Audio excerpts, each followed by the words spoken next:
So as you're probably aware by now, America kind of shut down 50% of its government the other day. I'm not going to do a video explaining the shutdown, but I will give you this one quick summary.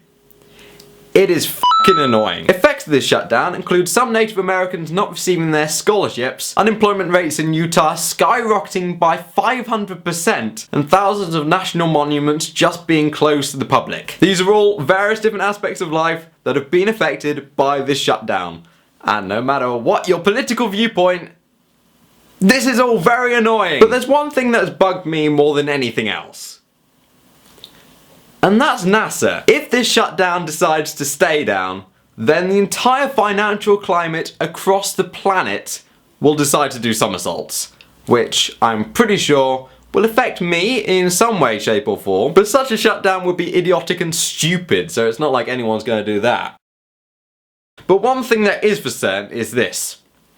The shutdown has already affected me. And not only has it affected me, but it also came extremely close to triggering a domino effect that would affect the entire of human life and science into the very distant future. Let me explain. If you're into all this space travel-y stuff, then you're probably already aware that the Mars Curiosity rover has been temporarily shut down, which is frustrating, to say the least. So this extends over various aspects of NASA's other projects. One such project is NASA's plan to launch a $650 million Mars probe called MAVEN. The mission of this probe is to spend an entire year travelling through Mars's thin atmosphere, collecting gases in the hope to measure the amount of water vapour within the atmosphere, as well as the speed at which the water vapour is being lost. This mission is extremely important, not just because we're fulfilling our curiosity about the past and the present of Mars, but also because we're getting a good idea of its future. If the human race wants any chance of surviving into the very distant future,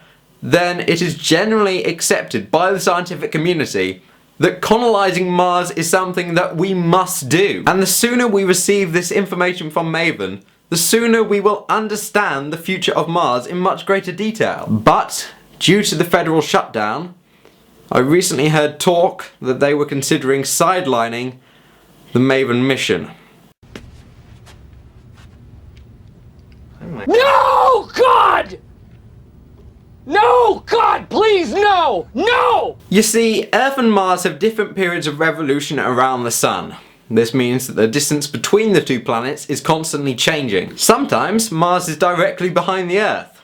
Sometimes it's on the other side of the Sun. This means that there are only specific times at which it is reasonable to send a spacecraft from one planet to another. The next opportunity like this to send MAVEN will be early 2016, which means the mission won't be over till mid-2017. It can sometimes be very surprising what information you can collect from missions like this, as well as the questions that might arise because of that data. These new questions and this data will affect mission after mission after mission into the future.